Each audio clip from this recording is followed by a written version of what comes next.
सही कहा है किसी ने, जिस इंसान के पास संतोष नहीं, वो जिंदगी में कभी भी खुश नहीं रह सकता। उसके अंदर हमेशा बेचैनी रहती है। उसको कितना भी दे दो, उसका मन कभी भी खुश नहीं हो सकता।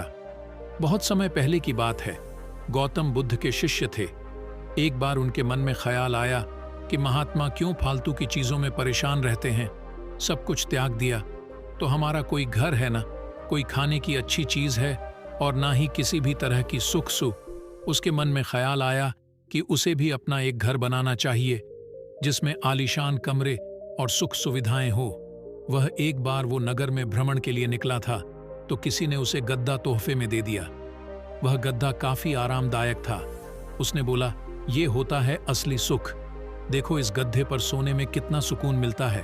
काश अगर एक कमरा भी ऐसे आरामदायक हो, फिर तो जिंदगी कुछ और ही बन जाए। लेकिन महात्मा है कि सुनते ही नहीं है।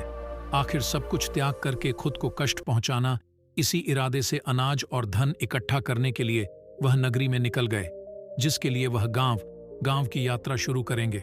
और कई लोगों से मुलाकात करते करते और अपने इस आश्रम के बारे में बताया। इसी यात्रा के दौरान उनकी मुलाकात एक किसान से हुए।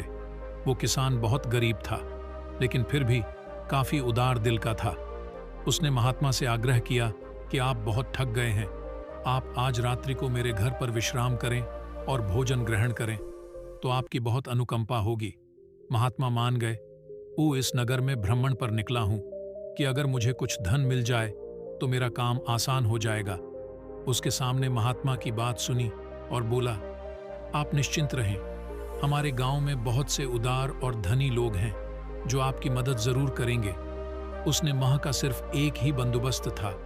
उसने महात्मा से आग्रह किया, आप मेरे बिस्तर पर सो जाएंगे, मैं नीचे जमीन पर सो जाऊंगा, मुझे कोई दिक्कत नहीं है। उसने एक पतली सी फर्श पर चादर बिछाई और फर्श पर लेट गया। थोड़ी ही देर में किसान जोर जोर से नाथ बजाने लगा और गहरी नींद में सो गया। और यहां महात्मा को नींद नहीं आ रहे थे। दरअसल उनकी पुरानी आश्रम में जो मोटा गद्दा था, जिसको किसी ने उनकी दान में दिया, महात्मा को उसके अड्डे पर सोने की आदत थी। उस गड्ढे में प्रचिंत होकर अपने फर्श पे सिर्फ एक पतली चादर पर नींद में सो रहा है। सारी रात ऐसे ही बीत गए। अगले दिन सुबह हुई, किसान उठा और महात्मा का चरण स्पर्श किया और महात्मा से पूछा कि आपको कोई रात में दिक्कत तो नहीं हुई? महात्मा ने बोला, नहीं, मुझे कोई दिक्कत नहीं हुई, लेकिन मैं तुमसे एक बात पूछना चाहता हूं। तुम बिना किसी बिस्तर के इस फर्श पर कैसे हो जाते हो? तुम्हें नींद कैसे आ गई? मैं तो यही देखकर हैरान हूं, किसान बताता है। दरअसल दिन भर में मजदूरी और उसके बाद मैं कहीं भी सो जाता हूं। मुझे कोई दिक्कत नहीं है, मुझे नींद भी बहुत अच्छी आती है। जब शरीर में थकावट हो फिर तो शरीर को कहीं भी नींद आ जाती, उससे क्या फर्क पड़ता है? क्या आपके पास महल है या मोटा डंडा है, या आपके साथ आपके उस आश्रम बनने में मैं आपका योगदान दो, आपके साथ मिलकर काम करो और कुछ धन इकट्ठा करो। तब महात्मा ने बड़ी विनम्रता से उत्तर दिया, पुत्र, तुमने आज मुझे ज्ञान दिया है, वह ज्ञान मुझे आज तक नहीं मिला। आज मुझ उसके पास जो कुछ भी है वो उसे संतोष नहीं हो रहे।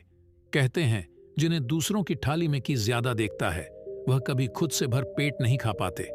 इंसान को चाहिए कि उसके पास जो कुछ भी है उसी में खुश रहे, लेकिन इंसान ऐसा कर नहीं पाता और अक्सर दूसरों को देखते हुए और खुद को और ज्यादा जाने की इच्छा एक अच्छा इंसान को कभी भी खुश नहीं रहने देते, और इसी तरह से पूरा जीवन असंतोष में बीत जाता है। उसके पास इतना है, मेरे पास इतना क्यों नहीं?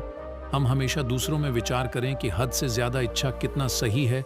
जो मिले हम उसमें भी तो खुश रह सकते हैं। ज्यादा लालच और हद से ज्यादा इच्छाएं अक्सर इंसान को बीमार करते हैं।